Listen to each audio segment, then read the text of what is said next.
no se convirtió en la doña gracias al cine. Se convirtió en la doña a los 15 años, el día en que su madre descubrió lo que su hija sentía por su propio hermano. Lo separaron de ella de un día para otro. Lo enviaron a un colegio militar y meses más tarde apareció sin vida con una bala en el pecho. A partir de ese instante, María Félix pasó 73 años haciendo exactamente lo mismo, buscando al mismo hombre en cuerpos diferentes. Contrajo matrimonio 4 veces y sobrevivió a los 4. Su único hijo murió en soledad, sin que ella hubiera podido aceptar quién era realmente. Y cuando María falleció el día exacto de su cumpleaños, su millonaria fortuna no fue a parar a su familia, sino a su chofer. Hoy vas a descubrir la herida precisa que lo explica todo. Aquella que México prefirió nunca mirar de frente. Si abandonas este relato antes del final, te perderás la parte que más se ha querido borrar. Esta es la investigación que lleva décadas dispersa en libros, archivos militares y entrevistas que jamás nadie conectó entre sí. Hoy se conectan. Vas a descubrir 4 cosas que cambiarán para siempre la manera en que ves a María Félix.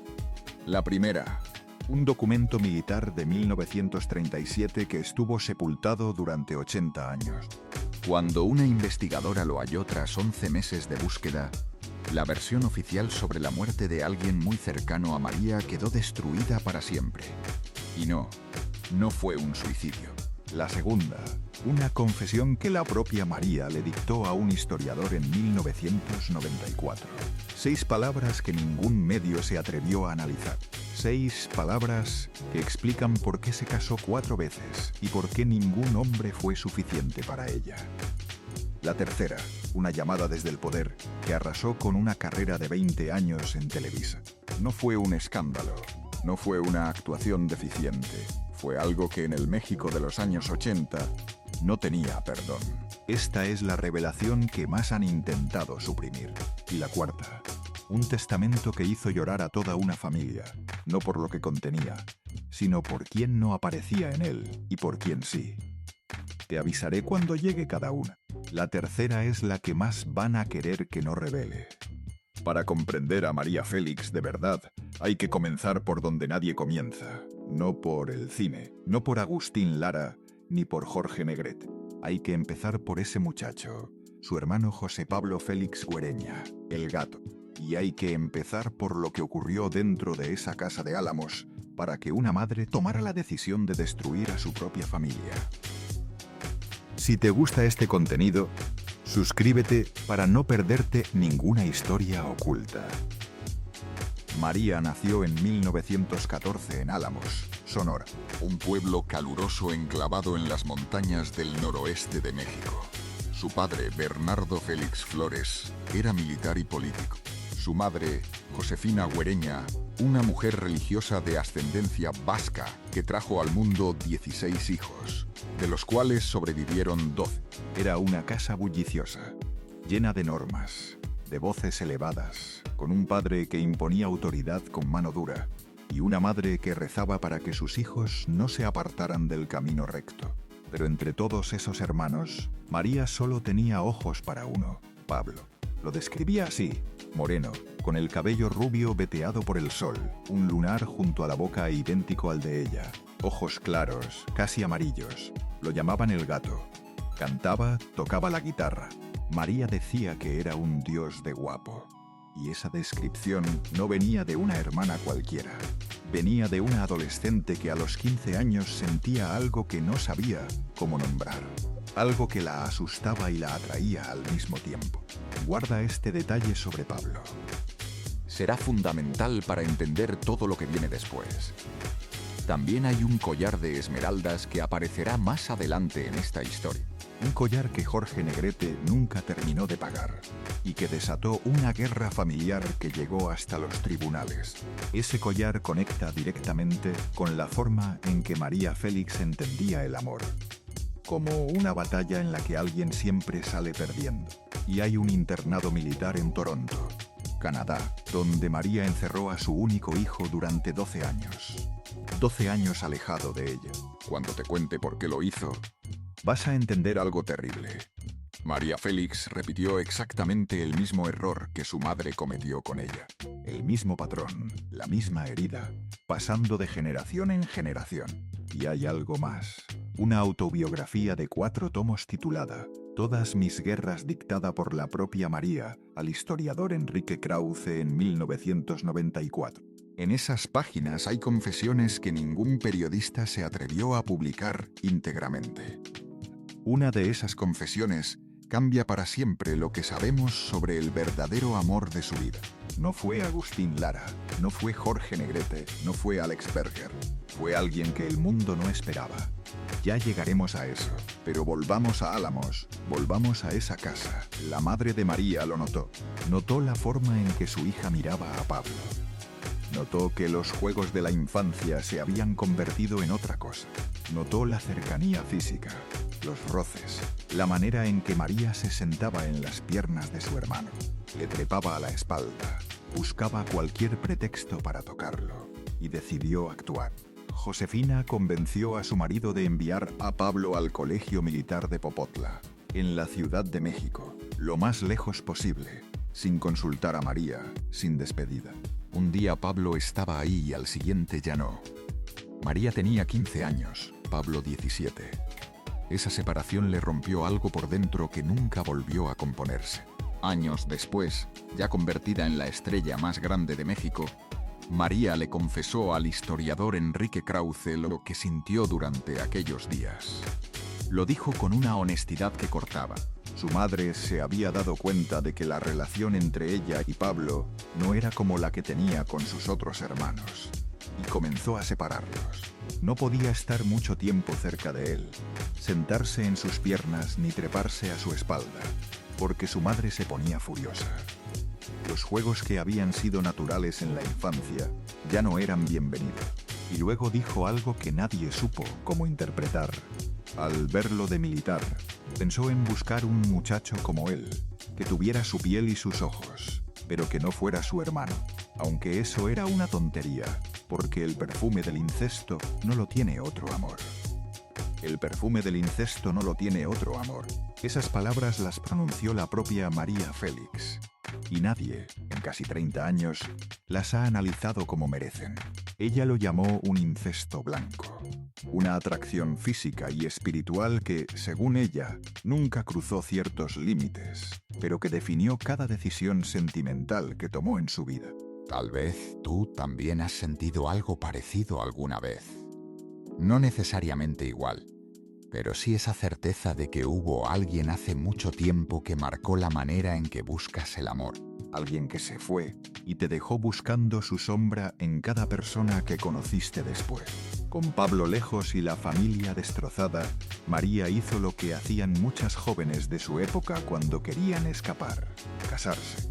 A los 17 años contrajo matrimonio con Enrique Álvarez de la Torre, un vendedor de cosméticos de Guadalajara, al que había conocido en una fiesta de disfraces. Un hombre que la adoraba, un hombre al que ella no amaba. Se casó para huir, para dejar atrás esa casa donde todo le recordaba a Pablo. En 1935 nació su único hijo, Enrique Álvarez Félix, Quique, como siempre lo llamarían. Un bebé que llegó a un matrimonio que ya estaba roto por dentro, porque María descubrió que su marido padecía una enfermedad venérea. La convivencia se volvió insoportable. Ella misma confesaría después que durante esos años cometió una infidelidad con un vecino, harta del encierro y del control de su esposo. En 1938 se divorciaron. Lo que ocurrió a continuación fue un golpe tan brutal como la muerte de Pablo. Su exmarido viajó a la Ciudad de México sin previo aviso. Tomó al pequeño Enrique, que apenas tenía 3 años, y se lo llevó a Guadalajara. Un rapto en toda regla. De un día para otro, María se quedó sin su hijo, sola en la capital, sin dinero, trabajando como recepcionista en el consultorio de un cirujano plástico, viviendo en una casa de huéspedes que olía a humedad y a derrota. Imagina eso. Una mujer de 24 años, divorciada, sin recursos, sin familia cerca, con un hijo secuestrado en otra ciudad y un hermano muerto cuyo asesinato nadie quiso investigar. En ese momento, cualquier otra persona se habría hundido. Pero María no era cualquier otra persona. Algo dentro de ella, esa misma rabia que la había llevado a enfrentarse a su madre y que años después la haría enfrentarse a Jorge Negrete, se encendió. Le hizo una promesa a Enrique Álvarez que resonó como una maldición. Un día sería más poderosa que él y recuperaría a su hijo. Esa promesa se convirtió en el motor de todo lo que vendría después.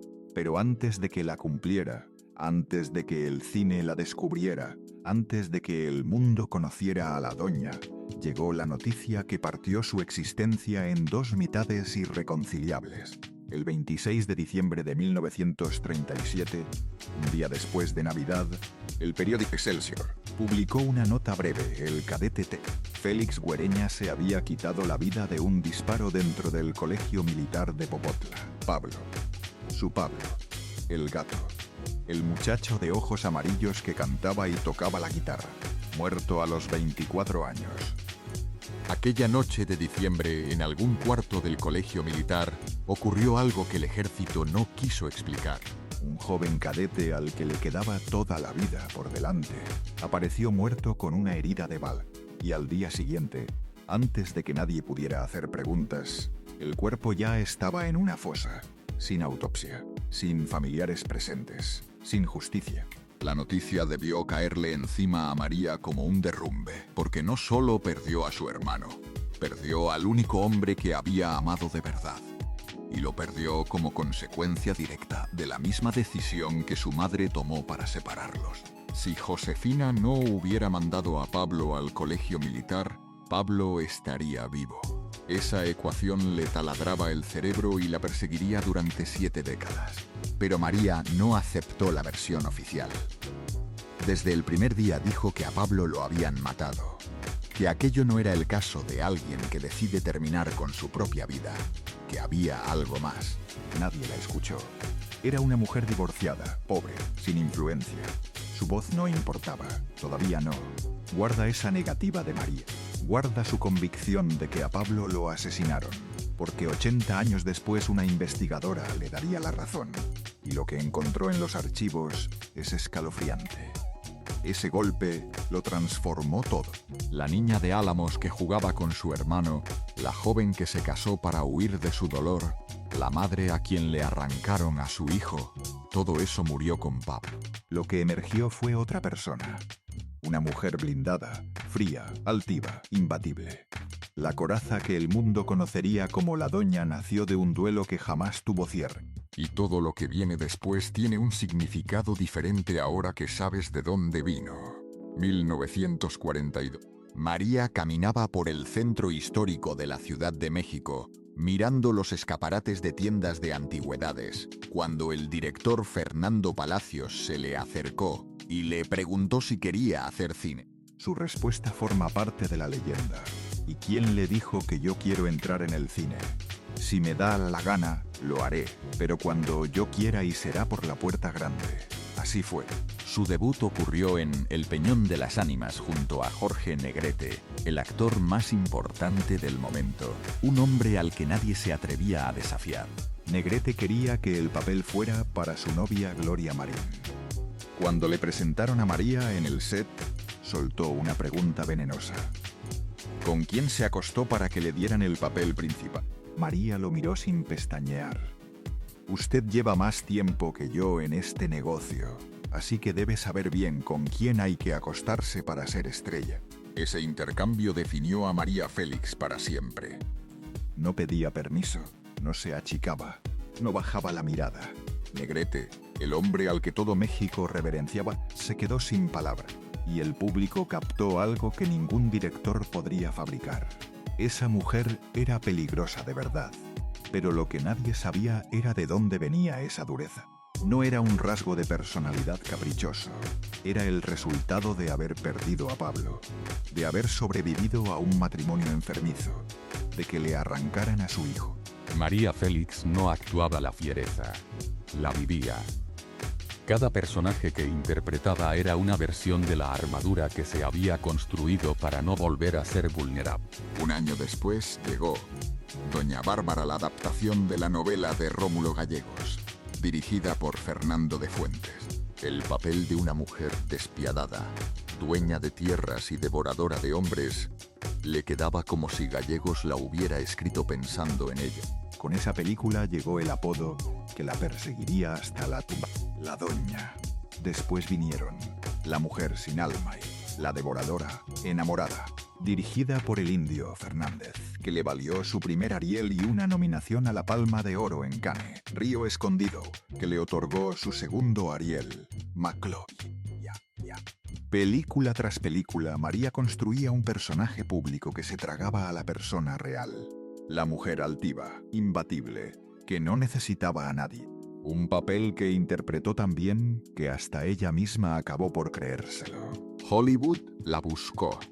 Le ofrecieron contratos, pero María los rechazó todos porque querían que hiciera papeles de india.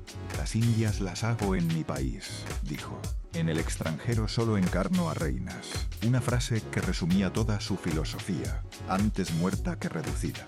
Pero detrás de esa máscara de acero, detrás de los premios y las portadas y las alfombras rojas, había una joven de 28 años que seguía cargando un hermano muerto, un hijo lejos y un primer amor que no podía nombrar en voz alta. Y aquí es donde la historia da un giro que nadie espera, porque María necesitaba recuperar a su hijo. Y para eso necesitaba algo que el talento solo no le daba: poder real. Y el poder llegó vestido de un hombre flaco, feo y genial. Agustín Lara, el Flaco de Oro, el compositor más célebre de México. María lo admiraba desde su adolescencia en Guadalajara, cuando escuchaba su programa La Hora Azul por la radio XUW. Se conocieron en persona en el bar California del Paseo de la Reforma. Él la vio junto a una cabina de teléfono y le preguntó qué estaba haciendo ahí. María, contestona como siempre, respondió: estoy aquí porque me da la gana. Se casaron en la Navidad de 1945 en Acapulco. Como regalo de bodas, Agustín le compuso la canción que se convertiría en himno, María Bonita. La luna de miel fue en la playa, con el mar de fondo y esa melodía que inmortalizaría su nombre. Pero el matrimonio fue otra cosa. Lara era celoso hasta la demencia, controlador, obsesivo. La seguía, la vigilaba. En una ocasión, mientras María filmaba Río Escondido con el Indio Fernández en locaciones remotas, Agustín apareció armado. La amenazó, la aterrorizó. No llegó a dispararle, pero el mensaje fue inequívoco. Si no me perteneces, no le perteneces a nadie. Los celos lo consumían porque sabía lo que María nunca le ocultó. Ella no lo amaba como él la amaba. Lara le escribió canciones desesperadas.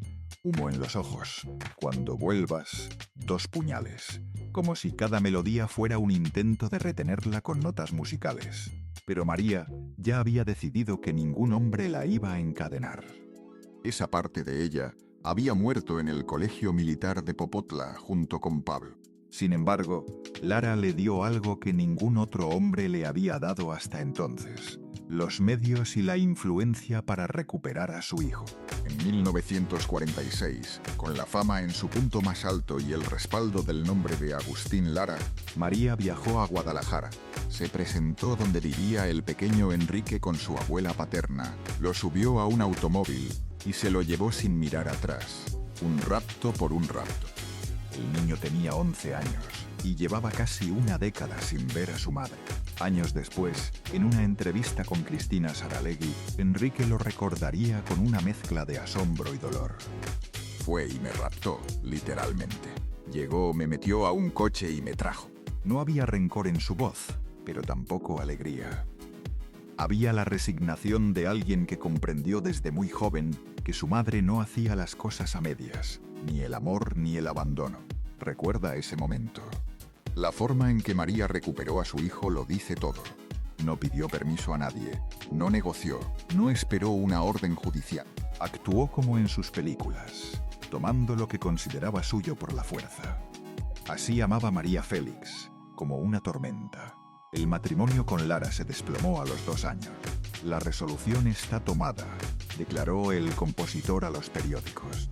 En octubre de 1947, mientras caminaba del brazo de Diego Rivera por una exposición de Siqueiros en Bellas Artes. Un periodista la interceptó. María confirmó la separación con la naturalidad de quien cambia de vestido. La cosa es tan sencilla que apenas vale el comentario. Me divorcio.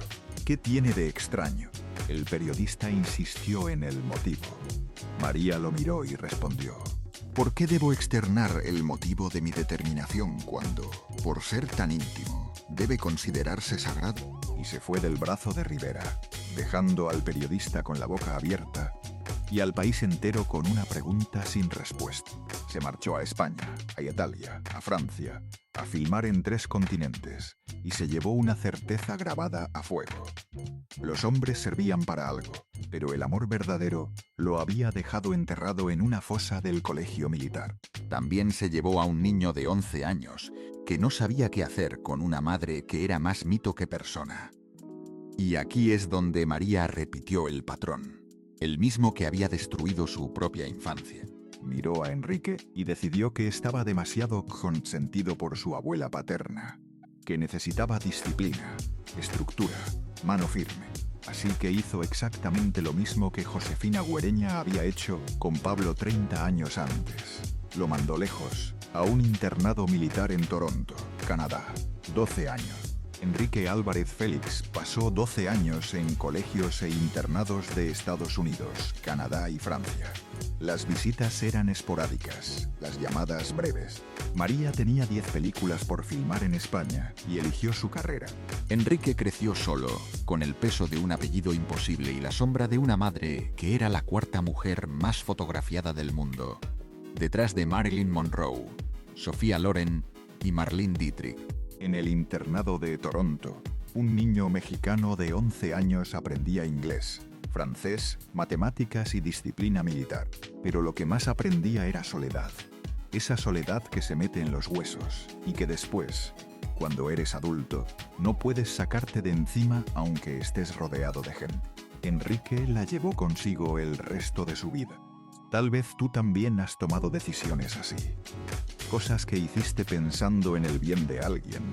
Cosas que en ese momento parecían las correctas, pero que años después te persiguen cuando apagas la luz. María estaba convencida de que le estaba dando a su hijo la mejor educación posible. No se daba cuenta de que le estaba dando exactamente lo mismo que a ella le habían dado. Abandono disfrazado de disciplina. Piensa en eso un momento.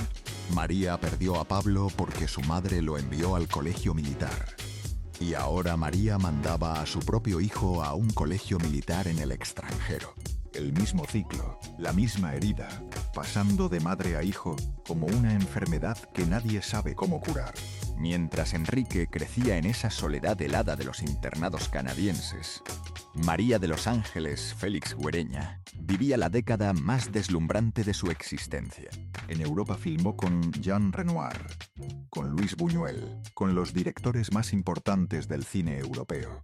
Vivió romances con el multimillonario Jorge Pasquel, que le enviaba aviones privados cargados de hielo a los sets de filmación para que no pasara calor bajo el sol mexicano. Un romance intenso con el torero español Luis Miguel Dominguín. Un compromiso casi cerrado con el galán argentino Carlos Thompson, que canceló días antes de la boda, porque decidió que solo sentía atracción física, no amor. Eva Perón se los había presentado en Buenos Aires. Fíjate en el patrón: Pasquel, Dominguín, Thompson. Hombres poderosos, hombres intensos, hombres que la adoraban. Y a todos los descartó porque ninguno tenía lo que ella buscaba sin saberlo. Los ojos amarillos de un muchacho muerto. Y en París, un episodio que María jamás pudo controlar del todo. Un romance con Suzy Solidor, conocida como Frede, la dueña de un cabaret llamado Le Carrousel. 2 mujeres en la Francia de los años 50. Una relación que conoció la pintora Leonor Fini, quien las retrató juntas en un cuadro. 2 flores, cada una con el rostro de una de ellas. El romance terminó mal en los tribunales. María acusó a Frede de robarle las joyas que le había regalado. Perdió el juicio. Frede se quedó con las joyas. Pero María se quedó con el cuadro y le pidió a Fini que borrara la cara de Frede y la reemplazara por otra. Así era María. Si no podía borrar a alguien de su vida, lo borraba de la pintura. Diego Rivera la pintó con un niño en brazos para un cuadro titulado Madre Mexicana. La ironía no necesita explicación. Jean Cocteau la dibujó en París. Octavio Paz escribió sobre ella la frase que la inmortalizó. María Félix nació 2 veces. Sus padres la engendraron y luego ella se inventó a sí misma. 47 películas. En todas fue protagonista. Jamás aceptó un segundo lugar, ni en la pantalla ni en la vida. Le ofrecieron cambiar su nombre por Diana del Mar o Mara Maris para sonar más internacional. Se negó. María Félix era María Félix, y punto. Pero mientras ella conquistaba Europa, su hijo seguía esperando una llamada que casi nunca llegaba. Y los hombres seguían cayendo uno tras otro como fichas de dominó. Y la siguiente ficha era la más grande de todas. Atención, porque aquí llega la primera de las 4 cosas que casi nadie se atreve a contar sobre María Félix. El informe forense de Pablo. El documento que el ejército mexicano mantuvo sepultado durante 8 décadas. La escritora Marta Zamora tardó 11 meses en encontrarlo. Lo publicó en su libro Heridas, una investigación sobre los amores de Diego Rivera, que la llevó por un camino inesperado hasta la muerte de José Pablo Félix Güereña. El acta de defunción oficial decía: cadete del Colegio Militar, 24 años, fallecido el 26 de diciembre de 1937 por herida de proyectil de arma de fuego. Pero el informe forense, el que nadie había visto, decía otra cosa. El médico legista describió la muerte con una sola palabra: homicidio. Esa palabra aparecía en el documento oficial y fue borrada del acta de defunción. Además, el cuerpo de Pablo no presentaba un disparo en la sien, como afirmaba la versión periodística. Tenía un golpe en un ojo y un impacto de bala en el pecho a corta distancia, a quemarropa, lo que hacía suponer que el agresor era una persona conocida por la víctima, según concluyó Zamora. Y hay más. El procurador de justicia ordenó que no se practicara autopsia. El entierro fue inmediato. El cadáver fue a parar a una fosa del gobierno en el Panteón Sanctorum, no al panteón familiar.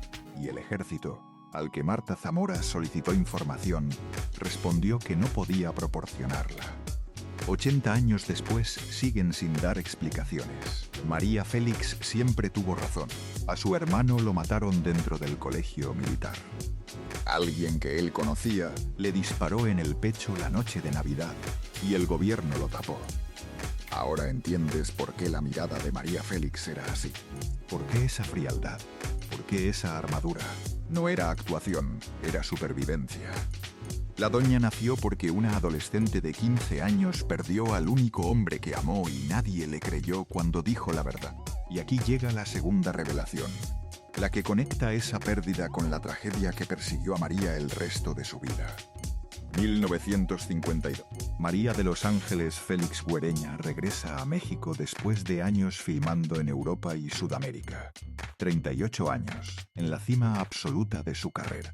Y en el aeropuerto de la Ciudad de México, la espera alguien que no esperaba. Jorge Negrete, el charro cantor, el mismo hombre que 10 años antes la había insultado en su primer rodaje. El que le preguntó con quién se había acostado para conseguir un papel. Pero 10 años dan para mucho.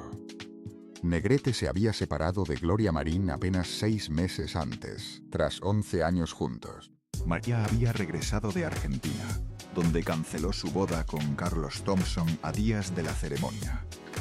Los dos estaban solos. Los dos eran las figuras más grandes de un país que los veneraba. Y algo que había empezado como rivalidad en el set de El Peñón de las Ánimas se transformó en algo que ninguno de los dos supo explicar del todo. Negrete comenzó a cortejarla con una intensidad que nadie le conocía. Le mandaba flores, la llamaba, se presentaba donde ella estuviera. María, que había rechazado a un millonario, a un torero y a un galán argentino, no pudo rechazar a Jorge. Quizás porque reconoció en él algo que llevaba buscando desde los 15 años. Un hombre que no le tuviera miedo, un hombre que la mirara a los ojos sin achicarse. Como Pablo, El 18 de octubre de 1952 se celebró lo que toda la prensa llamó la boda del siglo. 500 invitados en la hacienda Xotepingo de María en Tlalpan. Frida Kahlo estaba ahí. Diego Rivera firmó como testigo. Octavio Paz también. Y la ironía más brutal del siglo. Agustín Lara, el exmarido de la novia, también firmó como testigo del nuevo matrimonio y envió un ramo de orquídeas para la mesa principal. Fue la primera boda de celebridades transmitida por radio a toda América Latina. El menú fue un festín mexicano: barbacoa, mole poblano, carnitas, tequila, pulque. María llevaba un vestido rosa con rebozo. Jorge, un traje de charro marrón. Hasta los empleados de la casa se casaron ese mismo día. La cocinera Remedios con el jardinero Agustín. Y el regalo de bodas de Negrete fue un collar de esmeraldas valuado en 300.000 pesos de la época. Una fortuna, un collar que Jorge Negrete no había terminado de pagar. Recuerda ese collar. Es uno de los objetos más importantes de esta historia. Y lo que ocurrió con él, después de la muerte de Negrete, reveló una faceta de María que pocos se atreven a discutir. ¿Alguna vez has visto una foto de esa boda? María y Jorge parecen invencibles, radiantes. Dos dioses del cine mexicano unidos para siempre. 1952. 500 personas aplaudiendo en la hacienda. Una transmisión de radio que llegó hasta Argentina. 1953. Un hospital en Los Ángeles. Un hombre de 42 años agonizando mientras su esposa vuela desde México para alcanzar a despedirse. 11 meses de la boda del siglo al funeral del año. Jorge Negrete arrastraba una hepatitis C desde la adolescencia, mal curada, ignorada durante años mientras cantaba, filmaba, bebía, vivía como si fuera inmortal. El virus fue destruyendo su hígado en silencio. A finales de noviembre de 1953, mientras daba presentaciones en Los Ángeles, asistió a un combate de boxeo como espectador. Ahí sufrió una hemorragia interna. Lo internaron de urgencia. María voló desde México al enterarse. Alcanzó a llegar. Alcanzó a verlo. Alcanzó a despedirse de un hombre que pesaba la mitad de lo que pesaba el día de su boda. El 5 de diciembre de 1953, a las 11 de la mañana, Jorge Negrete murió en el Cedars of Lebanon Hospital de Los Ángeles. 42 años. Su cuerpo fue trasladado a México en un ataúd cubierto de flores. Miles de personas salieron a las calles. El país entero se detuvo. Pero dentro de ese avión, María iba sentada con una expresión que los periodistas describieron como impenetrable. Ni una lágrima visible, ni un gesto de debilidad. No hubo tiempo para aburrirse, dijo María. Esa frase que suena cínica era su escudo, la misma armadura de siempre, porque María Félix no lloraba en público. Esa era la regla que se había impuesto desde que perdió a Pablo. La regla que mantuvo cuando Lara la amenazó con un arma.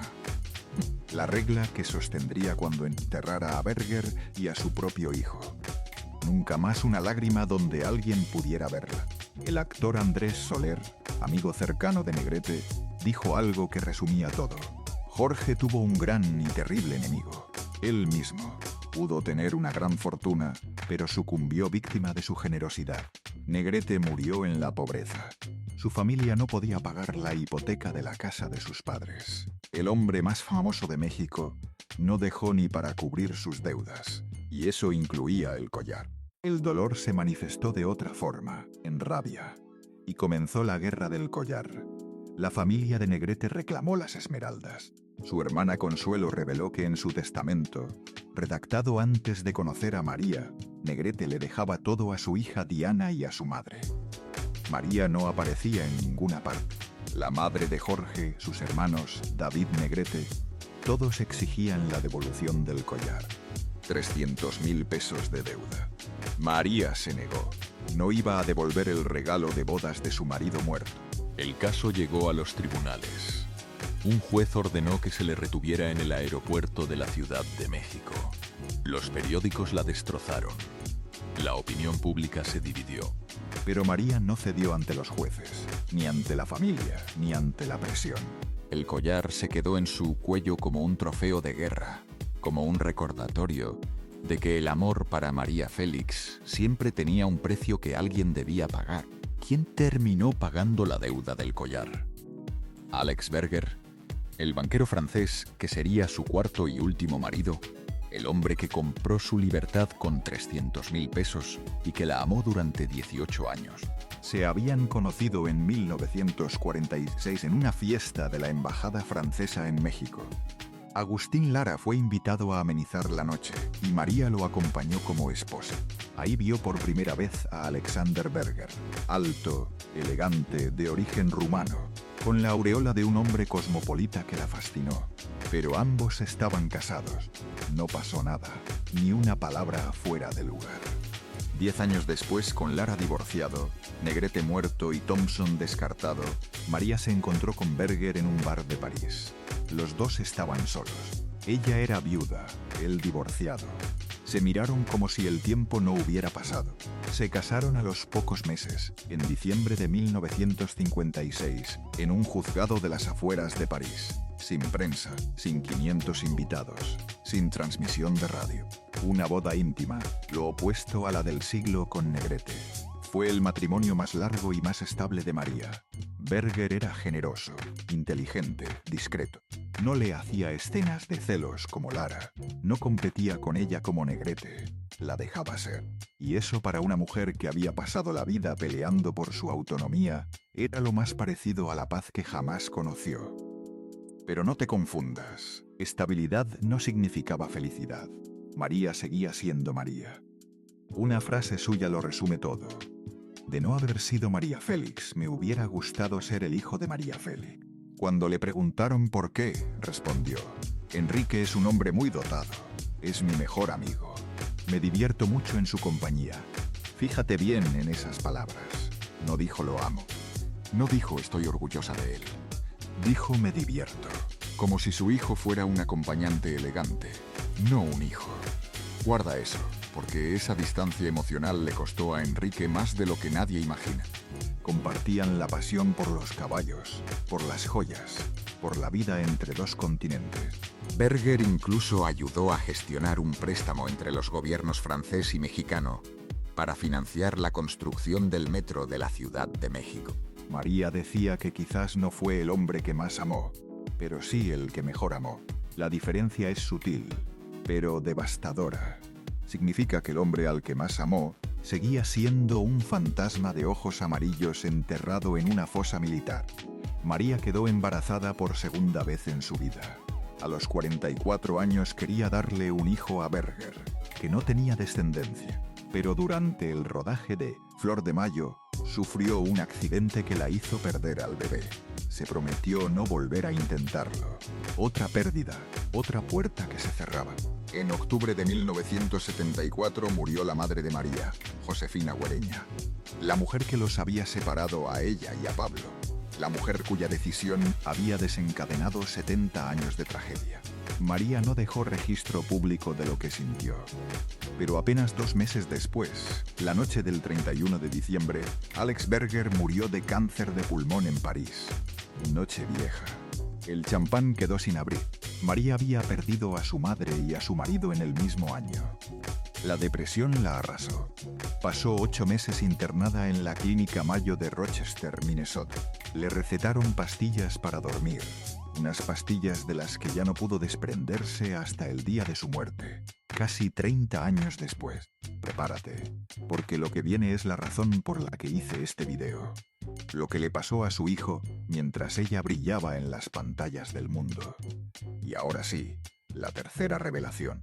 Esta es quizás la más dolorosa de todas. Enrique Álvarez Félix, Quique, el niño raptado 2 veces. Primero por su padre, luego por su madre. El niño que pasó 12 años en internados extranjeros. Regresó a México convertido en un hombre educado, políglota, con un título de Ciencias Políticas de la UNAM con honores. María soñaba con que fuera diplomático, embajador, tal vez presidente, pero Enrique quería ser actor como ella.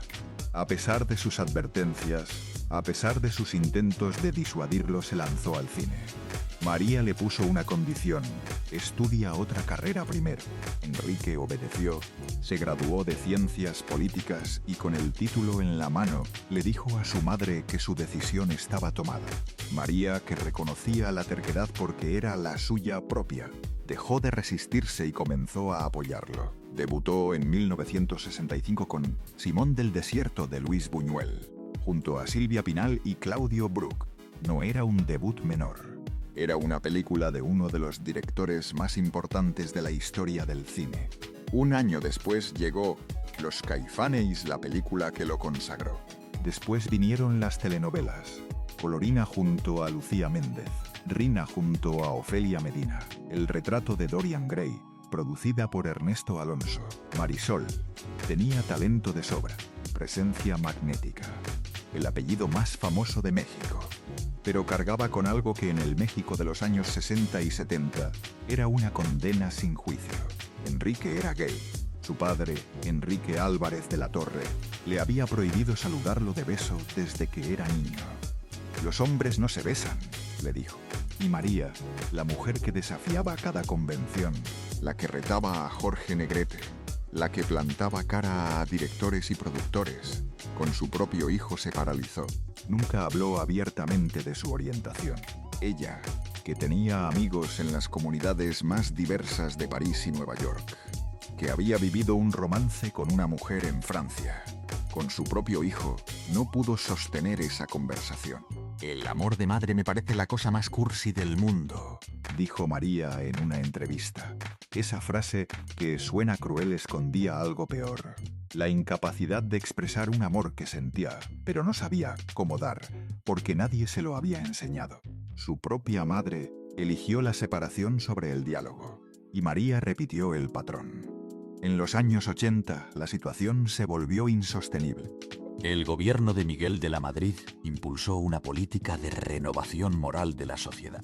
Según investigaciones posteriores y testimonios como el de la actriz Lucía Méndez, desde la presidencia se presionó a Televisa para que apartara a ciertas personalidades cuya vida privada no encajaba con la imagen que el régimen quería proyectar.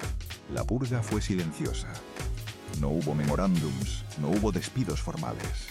Lo que hubo fue peor. El teléfono dejó de sonar. Los productores que antes llamaban cada semana dejaron de llamar. Las invitaciones a castings se evaporaron. Ernesto Alonso, el hombre al que llamaban el señor telenovela, el mismo que había producido El retrato de Dorian Gray con Enrique como protagonista, dejó de convocarlo. Los pasillos de Televisa, donde Enrique había caminado durante 20 años como una estrella, se cerraron sin que nadie le dijera por qué. Enrique lo entendió antes de que se lo explicaran. «Me corrieron», le dijo a un amigo cercano. No hacía falta que nadie firmara un papel. Imagina esa escena. Un hombre de 50 años, hijo de la actriz más famosa de México, sentado en su departamento de la Ciudad de México, mirando un teléfono que ya no suena. Afuera el mundo sigue. Las telenovelas siguen. Los actores que eran menos talentosos que él siguen trabajando.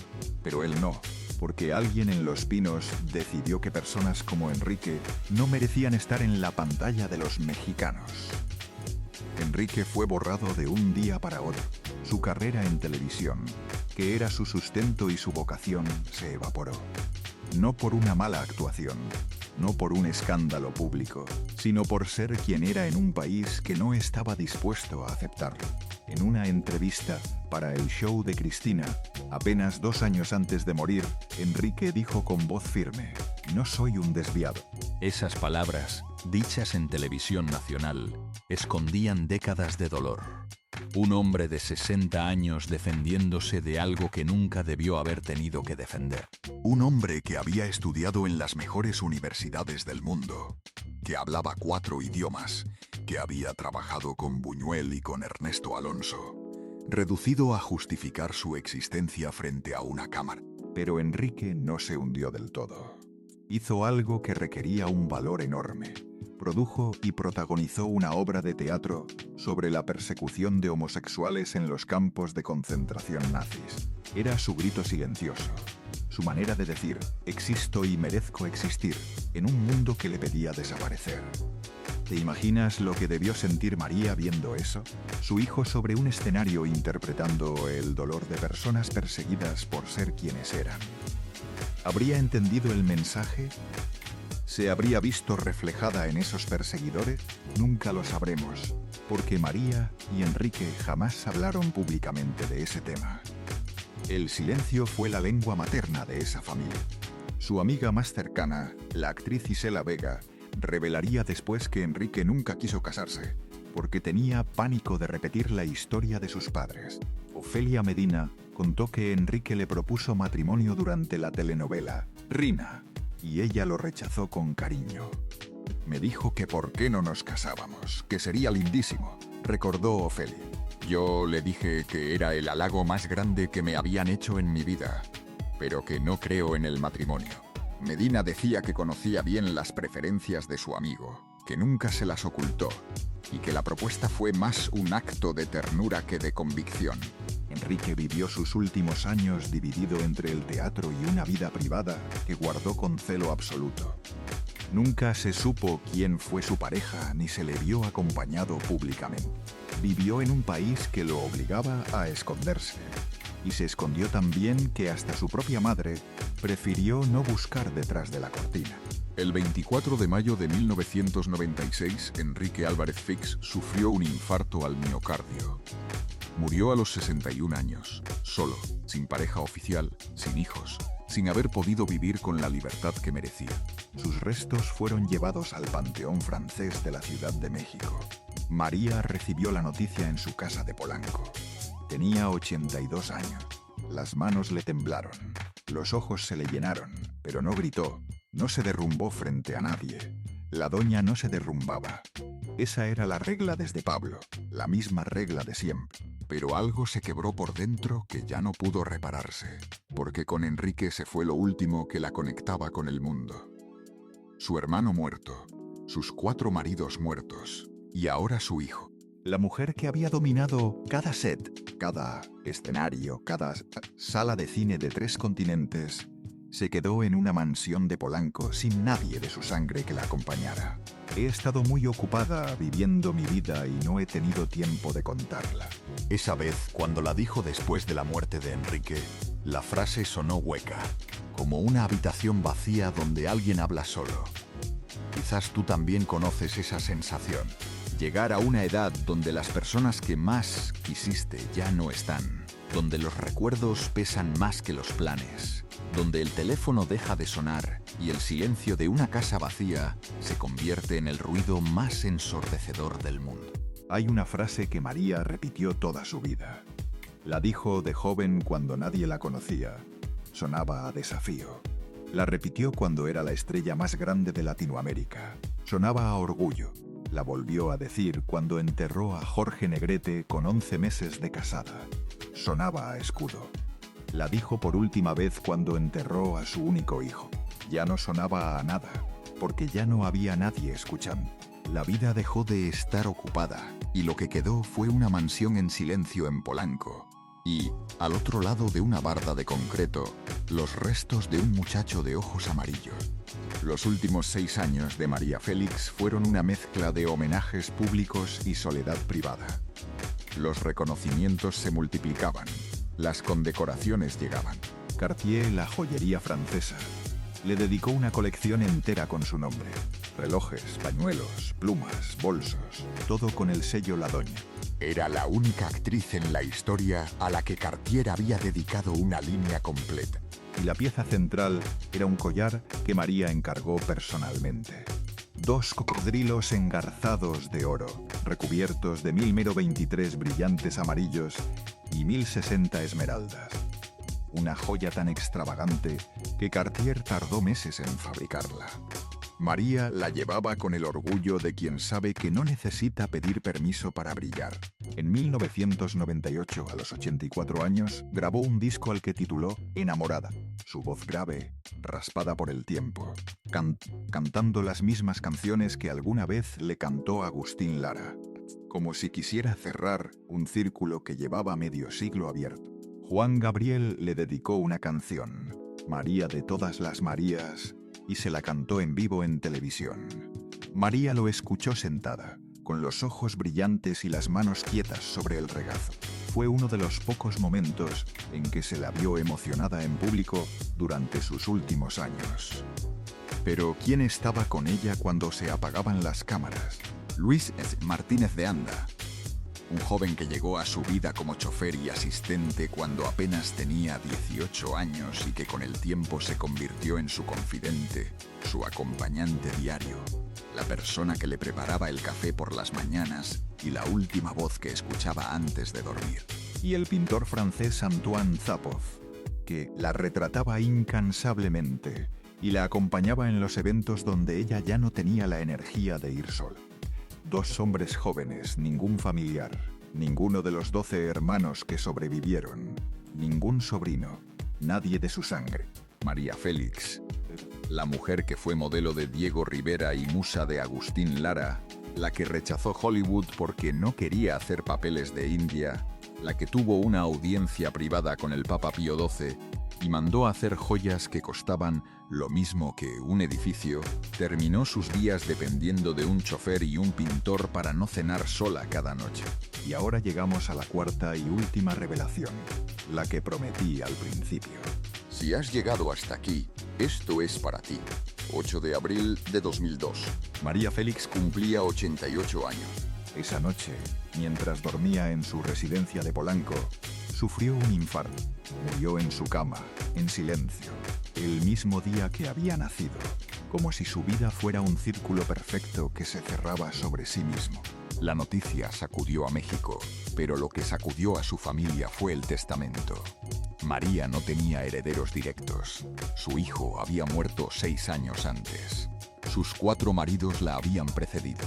No tenía nietos, no tenía descendencia. Su fortuna era inmensa. Una colección de arte valuada en millones de dólares, propiedades en Polanco y Cuernavaca, incluida la legendaria Casa de las Tortugas, la colección de joyas de Cartier, cuentas bancarias en México y Europa. Todo eso fue a parar a 2 personas: Luis Martínez de Anda, su chofer y asistente de la última década, y Antoine Zapov, su último compañero. Para su familia, nada. Benjamín Félix Güereña, su hermano menor, enloqueció. Presentó una denuncia penal por irregularidades en la muerte de María. Afirmó que la habían matado, que todo era sospechoso. Pidió la exhumación del cadáver y la obtuvo. 4 meses después de ser sepultada junto a su hijo Enrique en el Panteón Francés de la Ciudad de México, el cuerpo de María Félix fue desenterrado. Fue el 29 de agosto de 2002. La diligencia duró más de 5 horas bajo un sol implacable. Los peritos tomaron muestras de tejido del cadáver, que se encontraba en mejores condiciones de las esperadas. Se buscaron rastros de envenenamiento. Se analizó cada muestra. No se encontró nada. María Félix había muerto de un infarto mientras dormía, como los mortales comunes, como ella jamás habría querido. Benjamín retiró la denuncia y dijo: estar conforme con los resultados, pero el daño estaba hecho. La imagen de María Félix, sacada de su tumba 4 meses después de morir, sometida a una investigación forense porque su propio hermano no aceptaba que lo hubiera dejado sin herencia, era quizás el epílogo más cruel que su historia podía tener. La mujer que en vida nadie se atrevió a tocar sin su permiso, fue desenterrada por un familiar que sentía que le debía algo. El mismo patrón de siempre. Alguien reclamando un derecho sobre María que ella nunca reconoció. Pero la pregunta flotó durante años y sigue flotando hoy. ¿Por qué María Félix le dejó su imperio a un chofer y le dio la espalda a su propia sangre? La respuesta es más simple y más triste de lo que cualquiera quisiera admitir. María no tenía relación con su familia desde hacía décadas. La muerte de Pablo la separó de su madre. La fama la alejó de sus hermanos. Su padre murió mientras ella filmaba en Italia y no asistió al funeral. Su hijo, el único puente que la conectaba con algo parecido al afecto, había muerto. Martínez de Anda y Zapov eran las únicas personas realmente presentes en sus últimos años. María no heredó por capricho ni por manipulación. Heredó por soledad. Le dejó todo a las únicas personas que seguían ahí cuando el mundo dejó de mirar. Y hay un detalle final que nadie menciona. Un detalle que cuando lo escuches no vas a poder sacarte de la cabeza. En el Panteón Francés de la Ciudad de México, María Félix descansa junto a su hijo Enrique y sus padres. Es una capilla familiar con flores, con nombre, con dignidad. Pero a pocos metros de ahí, separado apenas por una barda de concreto, está la fosa donde enterraron a Pablo en 1937. Una fosa del gobierno, sin nombre, sin flores, sin familia que la visite. El cadáver de un cadete de 24 años al que le dispararon en el pecho la noche de Navidad y que fue enterrado al día siguiente sin que nadie preguntara por qué. María vivió 88 años, filmó 47 películas, se casó 4 veces, acumuló una fortuna en joyas, arte y propiedades, pero nunca movió los restos de Pablo a la capilla familiar. Nunca lo llevó junto a ella, nunca cruzó esa barda. ¿Por qué? Nadie lo sabe. Quizás porque visitar esa tumba significaba aceptar que Pablo estaba muerto de verdad, y mientras no lo visitara, mientras no lo mirara de frente, podía seguir buscándolo en los ojos de otros hombres. Podía seguir fingiendo que estaba ocupada viviendo su vida, tan cerca y tan lejos como siempre estuvieron. Tal vez tú también sabes lo que es cargar con algo que nunca le contaste a nadie. Algo que moldeó cada decisión que tomaste sin que te dieras cuenta. María Félix cargó con el fantasma de Pablo durante 7 décadas. Buscó sus ojos en Agustín Lara, su fuerza en Jorge Negrete, su estabilidad en Alex Berger. No los encontró en ninguno, porque lo que buscaba no era un hombre. Era un momento en el tiempo. Una tarde en Álamos con un muchacho de ojos amarillos que tocaba la guitarra. María de los Ángeles Félix Güereña protagonizó 47 películas. Y nunca aceptó un segundo lugar. Se casó 4 veces y enterró a los 4. Tuvo un hijo al que amó de la única manera que sabía, a distancia. Rechazó Hollywood porque no la ponían de reina. Mandó a hacer joyas que costaban más que casas. Hizo llorar a Agustín Lara con un divorcio y a la familia de Negrete con un collar. Le plantó cara a directores, productores, presidentes y toreros. Nadie le ganó una pelea, excepto la vida. Porque al final, la mujer que nunca perdió ante nadie, perdió ante lo único contra lo que no se puede pelear. El silencio de una casa donde ya no queda nadie. He estado muy ocupada viviendo mi vida y no he tenido tiempo de contarla. La dijo a los 20 años cuando no tenía nada. Sonaba a desafío. La repitió cuando era la estrella más grande de Latinoamérica. Sonaba a orgullo. La volvió a decir cuando enterró a Jorge Negrete con 11 meses de casada. Sonaba a escudo. La dijo por última vez cuando enterró a Enrique, su único hijo. Ya no sonaba a nada, porque ya no había nadie escuchando. La vida dejó de estar ocupada y lo que quedó fue una mansión en silencio en Polanco. Un collar de cocodrilos con 1000 esmeraldas que nadie se iba a volver a poner. Y al otro lado de una barda de concreto, a menos de 20 metros, los restos de un muchacho de ojos amarillos al que le decían el gato. El primer amor de María Félix, el único que nunca le falló, porque no le dio tiempo. El perfume del incesto no lo tiene otro amor. Eso, dijo María Félix, y pasó 73 años buscándolo sin encontrarlo. Si esta historia te movió algo por dentro, suscríbete y comparte este video, porque las historias que nadie quiere contar son las que más necesitan ser escuchadas. La próxima semana, otra mujer que lo tuvo todo y lo perdió todo. Pero esta vez la destrucción no vino de afuera, vino de la persona en la que más confiaba. La historia que México borró de los libros. Nos vemos ahí.